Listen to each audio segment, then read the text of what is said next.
So, along this spiritual journey, you get to the moment when you finally figure out the formula to love, at least for myself. A lot of the times when we're growing up, both the soul and the body, energetically and physically, they're around the same temperament of understanding memory and learning this body. As they grow, the body learns everything around it, and then the memory of our soul has to get the checkpoint of who they are. When it first starts to see someone that they're attracted to from the past, this is why we say the soul can recognize somebody like, "Ooh, that's them, that's them." And then the body's like, "Okay, okay, yeah, let's go with it." Because the body is the young us, the childlike us, eager to please the soul. And so we run into it just willingly open heart, and then it's like, okay, wait a minute.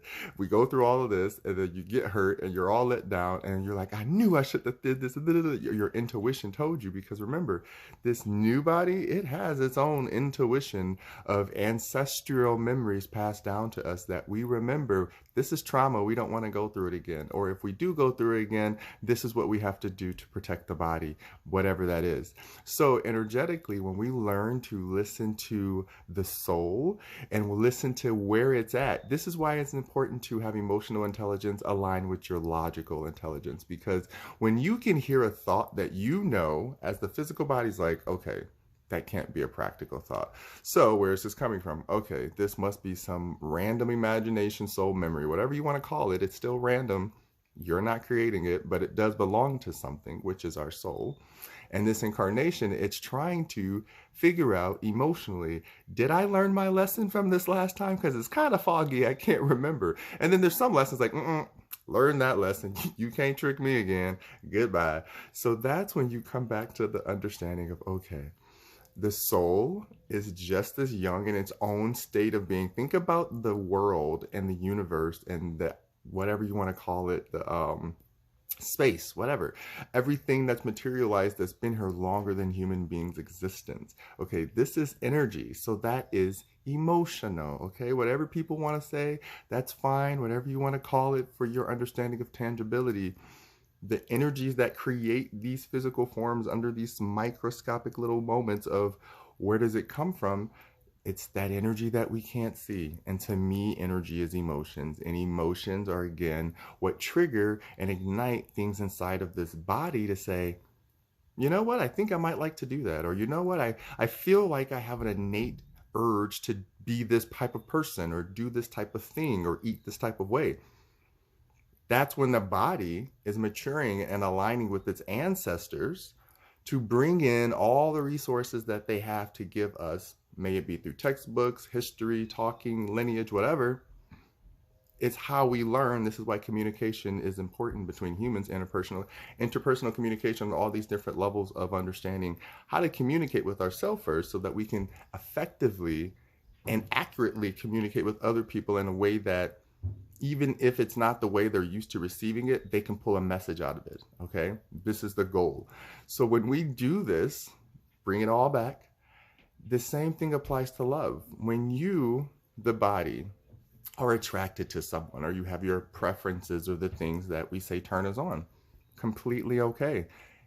As long as you're not only negating what the soul wants and only dating that physical body flesh for what you want, the ego wants. This is the stuff where I start saying you're dipping into the twin flame energy because it is based on the first energies of energetic creation. I see your physical flesh, you see my physical flesh, we can manipulate the form, but at the same time, there's energy behind that form that has to agree to this relationship or consent to this connection. This is why when you get into relationships, sometimes it's like, in the beginning, it's like, oh, it's so hot and heavy, and then it fizzles out because your souls are like, we don't get along or we're not friends. And the bodies are like, but I'm attracted to him and we want to do each other all the time. That's the hedonism of our bodies. Our bodies are innately hedonistic. To eat is hedonistic.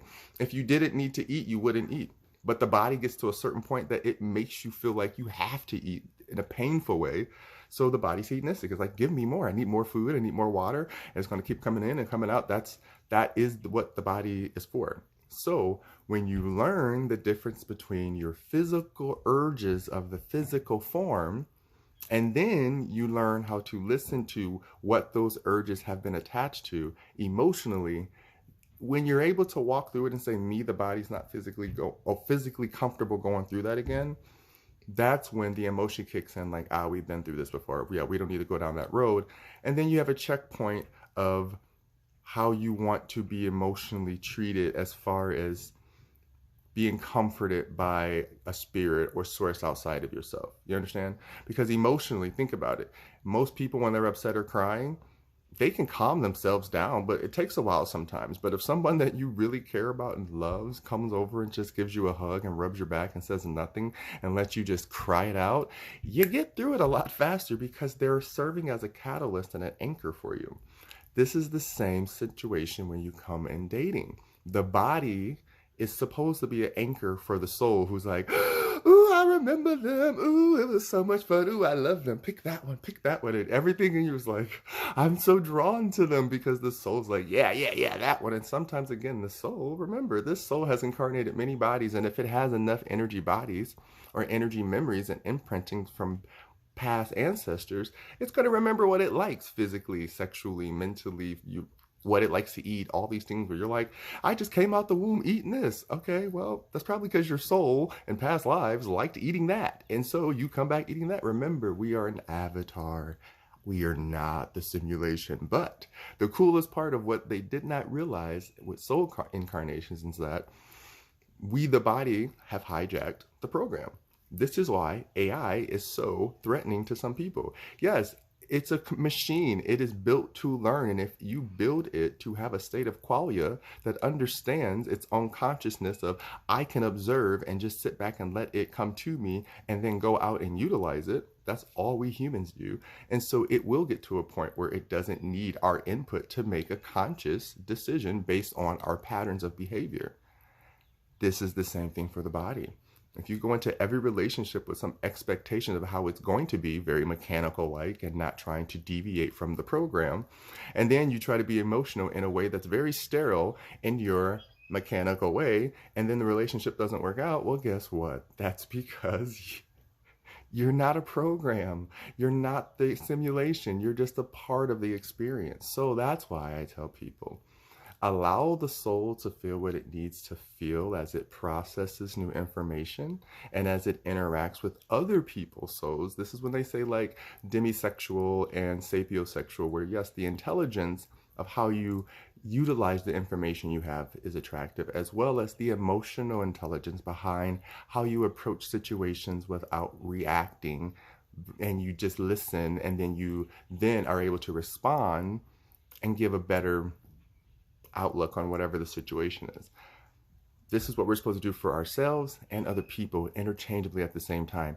I know it's exhausting, but this is why emotions are important to evaluate and look at and go through and experience. For too long, people have suppressed them, and then they go into relationships thinking someone's going to fix that other half of what they did not get, when really it's just going to become a pacification relationship where one becomes the parent, one becomes a child, and they switch on and off, and it's this weird distortion versus it being two adults who are teammates who know how to switch on and off, can take over the whole role, but they are there to shift with each other as they both get tired, and they can help each other out and support, so it's always stable. Not a teeter-totter effect of, we got to keep the balance on this really fragile little moment of, that's not what real balance is. Real balance is shifting enough that you can't even see the difference, because the balance is between these two, not what's on the surface.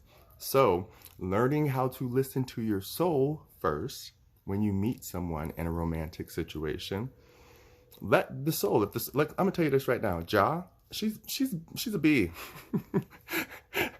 Be like, look, I do not have time for this. If you are not grown and ready, do not talk to me.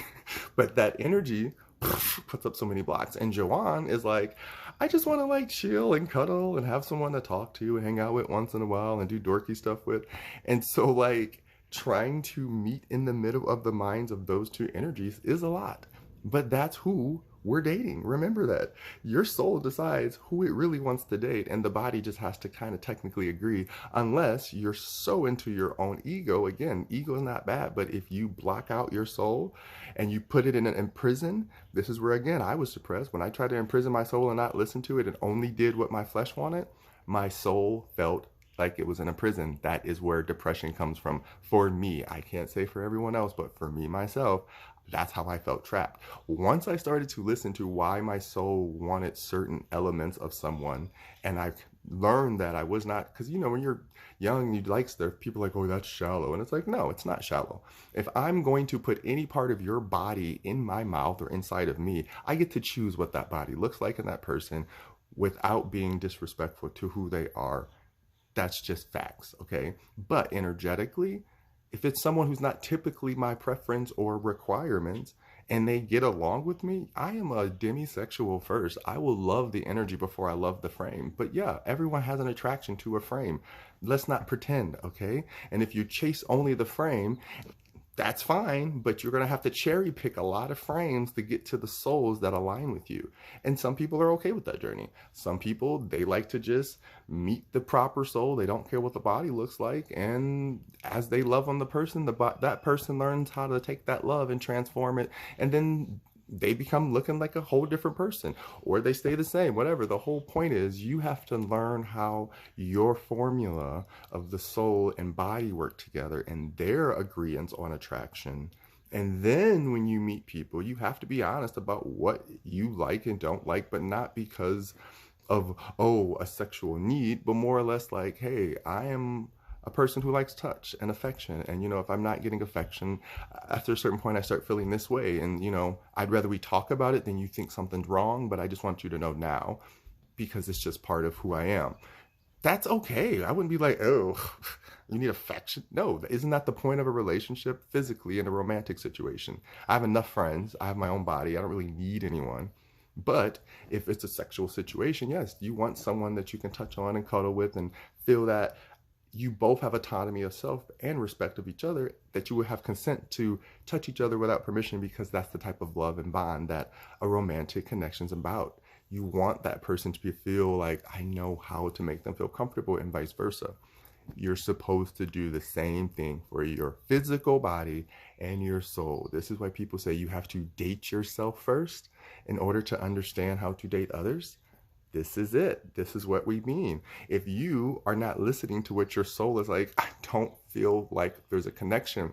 And you're like, just try, just give them a chance. No, trust what your soul's saying. There's not a connection, period. Don't try to force it, because now the ego is just trying to convince itself of a template that doesn't exist anymore, or a template that shouldn't exist because it's based on somebody else's conditioning, and that's a whole nother video.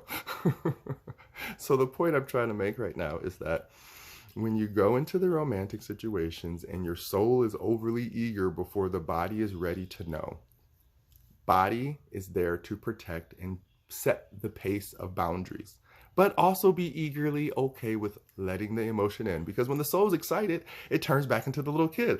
Oh my gosh, okay, I'm gonna let that feeling happen. Don't go, no, I can't feel this way. Block that feeling. No, it's your imagination. Just let it feel it. Nothing's happening until you physically go out and touch somebody. Nothing's happening. So let your body feel whatever it wants to feel. It's okay to, whatever they call it, daydream, use your imagination, create scenarios. Just remember, when you create a scenario with all your emotions, the timelines will align for it to happen, and that person will magically appear in your life. That doesn't mean that it's destined to be. That means that you're so energetically powerful, you called them into your timeline in reality, that you had a possibility of creating whatever fantasy you want to. So this is why, again, energy work is so important on your spiritual journey, because a lot of people rush into relationships thinking, this is destined. I was just thinking about them and then they're in my life. No, baby, that just means you are a powerful, powerful witch or warlock or energy, whatever. That's what that means. And that means you need to learn how to hone in on your powers and be mindful of your words, because that means you understand anything that you say with intent, implicit intent, is going to happen like that. And that's powerful, okay? Know this is a gift and it's a blessing, not a curse. But the part that feels like a curse is when you don't understand. You have to listen to how you linguistically build your sentences. Syntax is there to build a spell. That's why it's called spelling, honey, okay? When you use a word, that word is a full packaged ingredient. And so each ingredient that you put together creates the recipe. which is the spell. So whatever you say, no matter how you say it, there's people like, Jawan, you just be saying anything. And people be like, uh-huh. Because it's not what I'm saying, it's how I'm saying it. I understand that I'm not trying to say anything that's mean or maliceful to hurt people. I'm trying to give information that might be helpful for your journey, and that is your choice. And if you receive it, you do. And how you feel about me is not my concern. That's how I know my power. So this is where when you meet people energetically and you're like, we vibing, this is it. This is how you know. This is what it is, okay? So you have to trust your intuition, but you also have to slow down when it's going too fast, because sometimes this is, again, where the soul messed up last time. Rushed in, slipped up, boom, gone. And it doesn't matter what the human body feels. Once the soul is convinced that you're garbage, you're garbage. It's just how it works. So don't beat yourself up.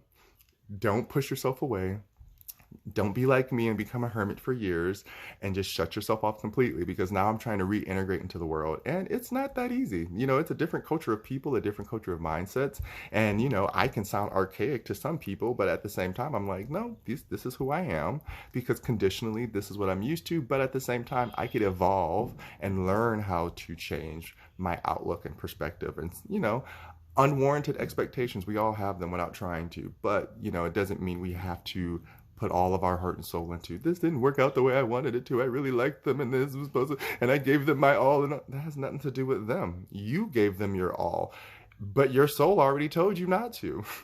Your soul was like, there's no connection. No, I love them. What part of them do you love? Because when your soul says no, there's a part of them that you love more than your sensibility. I'm not even gonna click it, clack it. My mouth too dry for that because I've been talking too long. But you know what I'm trying to say. So if that's what you're doing, then yes, you're not, that person and you are not aligned. You can be with the right person, and that could be your person, and you could become aligned. These are the couples you see grow together and become stronger together. This is possible, but they have to both be awake, conscious adults who are aware, like, hey, we're growing up. We should probably adjust our emotional consciousness too, so that we're on the same wavelength and not, you know, having misunderstandings. That's adult. Then there's some where it's like, I only liked you for this, and we probably shouldn't be together. And they're like, you're correct. Let's split up. A lot of people are attached to the sexual pleasures because the sexual pleasure, remember, it's a gateway. It is a gateway quickly to the soul. You don't need anything. If you can open up the creation energy space that quick, of course that person has a control over you. Of course they know who you are because they've dipped in your pool.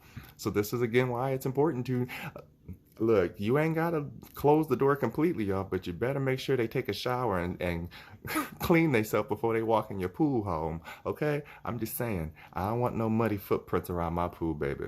You take a shower, there's towels, there's some clean flip-flops. You can walk them over, sit them there, and then you walk your clean feet and put them in my pool. Because I am not about to be sitting here cleaning out somebody else's mess. What you invite in is what you become, just saying.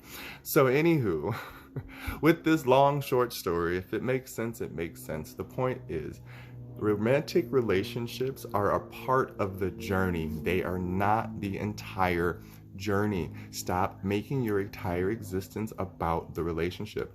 The relationships are beautiful. I love to watch tarot. I get wrapped up in it like a soap opera. I'm like, it's gonna happen. It's gonna...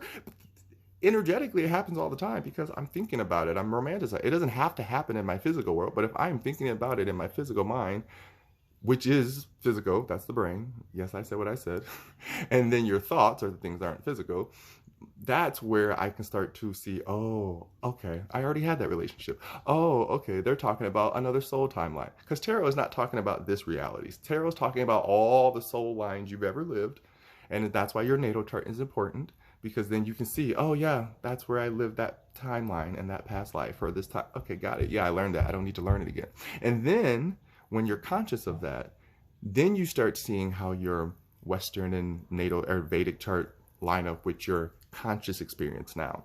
Because the Western chart, to me, in my opinion, is our creation energy now. So I'm an Aquarius creating my Aquarius lineage on this life plane. But after I pass, I'm going to fall into Vedic, which will be Aquarius next past life. This last past life, I was a Capricorn. So right now in the Vedic, my soul Josh, she's actually Capricorn. Joanne is Aquarius. You understand? So understanding this is you're living two different lives. That's why it's important to know both charts. That's my opinion. Western chart teaches you about your physical body now. Vedic chart teaches you about your soul, last past life. Okay? So use these tools to understand yourself.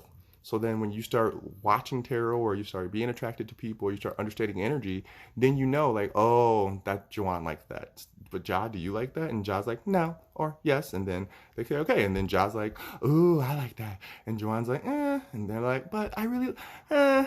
And then say, okay, we can find another one. Because remember, energy just finds another vessel. Every person you meet, literally, you know how that moment is like, we had nothing in common, and then all of a sudden, oh, we were just in love. Yeah, that's the soul connection you have was like, oh, you want that avatar? Okay, I'll incarnate that avatar. Pushes the person out and in there, and then that's how you and that person who you never thought would be together come together. Because at one point in time, there was another soul. Remember, the body keeps its memory of who they are, but the consciousness of the soul can change all the time. That's why when you see people say, like, for me, myself, I used to drink all the time. I stopped drinking. That was like, it wasn't an addict mind, but it was a different life and a mindset that I had when I drank versus when I don't. I'll tell you that much. Totally different people and totally different wants and needs. And so that's why I understood, oh yeah, this is a soul shift. This is a higher consciousness of myself, however you want to look at it. Some people don't like the idea of a bunch of different souls coming through. Just think of it as a bunch of different souls of you reincarnated in a bunch of different lives coming back to you as the checkpoint of energy that, okay, this is our current avatar. Watch the actual avatar. They're trying to explain it to you. That's what it's all about. Doesn't matter if he's a little boy this time or this or a woman this time. The soul will incarnate whatever body Mother Gaia chooses for you to be in. And this is on your path. That whatever life this parents lived that they did, they're going to implant into you and make you continue that soul journey. That's how the avatar works. So you have to understand what your soul wants. It's going to continue on that journey. If you hinder it, that's your choice. That's where you get stuck. And we have to go back and fix that stuff. So when you go back and close all the old timelines of old love cycles that no longer serve you, what you think you like, what you used to like when you were a teen, again, stop dating people that you liked when you were in freaking high school. No, reevaluate your taste, baby. It's important, very necessary.